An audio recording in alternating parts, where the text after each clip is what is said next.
Welcome to Abhinav Bharat. నేను అరవింద్.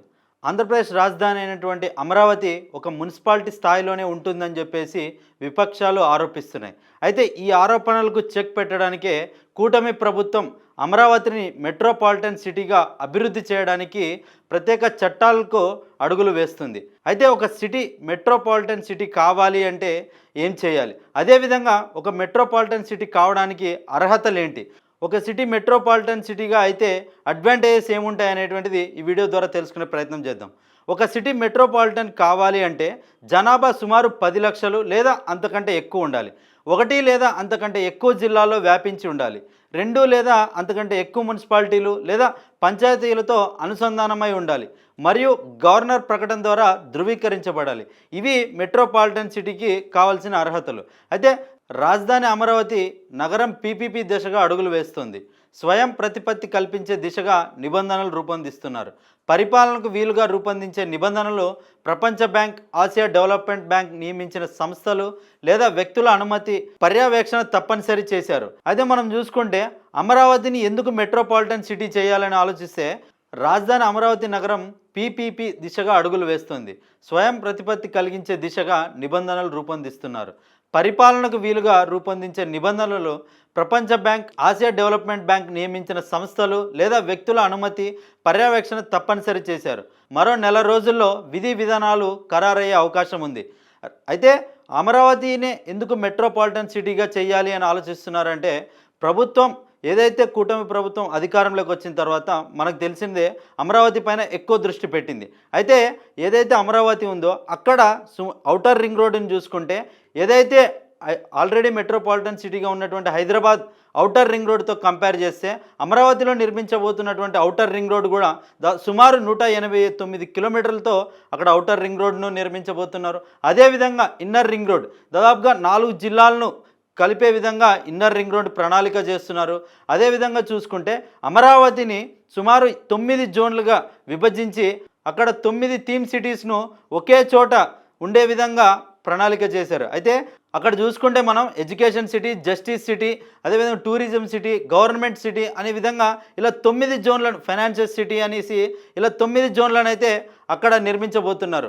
ఇవే కాకుండా దేశంలోనే అతిపెద్ద రైల్వే స్టేషన్గా అమరావతి రైల్వే స్టేషన్ నిర్మించడానికి ప్రణాళికలు సిద్ధం చేసుకున్నారు. ఇవన్నిటిని కూడా అమరావతిని మెట్రోపాలిటన్ సిటీగా తయారు చేయడానికి అభివృద్ధిలో భాగంగా ఇవన్నీ చేస్తున్నారు. అయితే అమరావతి మెట్రోపాలిటన్ సిటీ అయితే ఉపయోగాలు ఏమేమి అవుతాయంటే ఎక్కువ ఉద్యోగ అవకాశాలు లభిస్తాయి. అదేవిధంగా పరిశ్రమలు మరియు ఉపాధి లభించే విధంగా ఉంటుంది.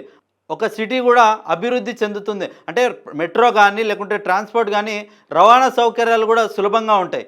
అయితే రాజధాని ఆర్థిక అవసరాలు తీర్చుకునేందుకు భూములు అమ్ముకోవడానికి హక్కులు కల్పించే విధంగా మున్సిపల్ చట్టాల్లో మార్పులు చేయనున్నారు. తొలిసారి ప్రపంచ బ్యాంక్ కనుసన్నల్లో తయారవుతున్న చట్టాలుగా అమరావతి క్యాపిటల్ సిటీ పరిపాలన నిబంధనలు నిలవనున్నాయి. ముఖ్యంగా రాజధాని ఆర్థిక వనరులను అంచనా వేసి స్థిరమైన రాబడి, పీపీపీ, ప్రైవేట్ పెట్టుబడికి అవసరమైన విధంగా చట్టపరమైన ఫ్రేమ్వర్క్ను రూపొందించనున్నారు. అయితే దీనికోసం ప్రస్తుతం ఉన్న ఏపీ సిఆర్డీఏ చట్టాలను పరిశీలించి 74వ రాజ్యాంగ సవరణకు లోబడి స్వయం ప్రతిపత్తిని కల్పించేందుకు అవసరమైన అన్ని అంశాల మార్పులు చేర్పులు చేయనున్నారు. నిబంధనల రూపకల్పన కోసం ఢిల్లీ, చండీగఢ్, నయా రాయ్పూర్, డోలేరా కార్పొరేషన్లు, పరిపాలన సంస్థలతో పాటు అంతర్జాతీయంగా సింగపూర్, బ్రెసిలియా, పుత్రాజయ, సేజోంగ్, నసుంతర, అస్థానా నగరాల్లో పాలన నిబంధనలను పరిశీలించాలని నిర్ణయించారు. అయితే ఈ యొక్క ప్రాంతాల యొక్క చట్టాలను ఏపీసీఆర్డీఏ అధ్యయనం చేయడానికి అడుగులు వేస్తుంది. ఎందుకంటే మనం చండీగఢ్ని చూసుకుంటే అటు పక్క 2 రాష్ట్రాలు రాజధాని అయి ఉండడం, అదేవిధంగా అదొక యూనియన్ టెరిటరీగా కూడా అభివృద్ధి చెందుతుంది. అయితే ఇలాంటి యొక్క ప్రాంతాల యొక్క చట్టాలను అధ్యయనం చేస్తూ అమరావతిని మెట్రోపాలిటన్ సిటీగా నిర్మించడానికి ఏపీసీఆర్డీఏ అయితే నిపుణులతో చర్చలు జరుపుతుంది. అయితే ప్రస్తుతం ఆంధ్రప్రదేశ్లో ఉన్న మున్సిపల్ కార్పొరేషన్ చట్టాలకు మించి ప్రత్యేక చట్టాలను రూపొందిస్తున్నారు. పరిపాలన కోసం అత్యున్నత మండలిని ఏర్పాటు చేయడం, రవాణా, విపత్తు నిర్వహణ వంటి అంశాల కోసం ప్రత్యేక ఏజెన్సీలు నియమించేందుకు వీలుగా చట్టాలను రూపొందించాలని నిర్ణయించారు. ప్రస్తుతం ఉన్న సిఆర్డీఏ చట్టం నుండి పరిపాలన కేంద్రంగా మార్చేందుకు దశల వారీ ప్లాన్లు రూపొందించనున్నారు. దీనికోసం రాజధానిలో కనీస 3 వర్క్షాపులు నిర్వహించి అభిప్రాయాలు తీసుకోవాలని నిర్ణయించారు. ప్రస్తుతం రాజధాని నగరం నిర్మాణం జరుగుతున్న నేపథ్యంలో కొత్తగా రూపొందించే నిబంధనలు దశల వారీగా జరిగే అభివృద్ధి జనాభాకు వీలుగా మార్చుకునేలా ప్రతిపాదనలు చేయాలని అనుకున్నట్లు తెలిసింది. 2025 జూలైలో ప్రపంచ బ్యాంక్, ఆసియా డెవలప్మెంట్ బ్యాంక్ ఆధ్వర్యంలో ఇన్నోవేటివ్ అర్బన్ గవర్నెన్స్ అనే అంశంపై నిర్వహించిన సదస్సులో అమరావతికి ప్రత్యేక చట్టం కావాల్సిన అవసరాన్ని గుర్తించినట్లు పేర్కొన్నారు.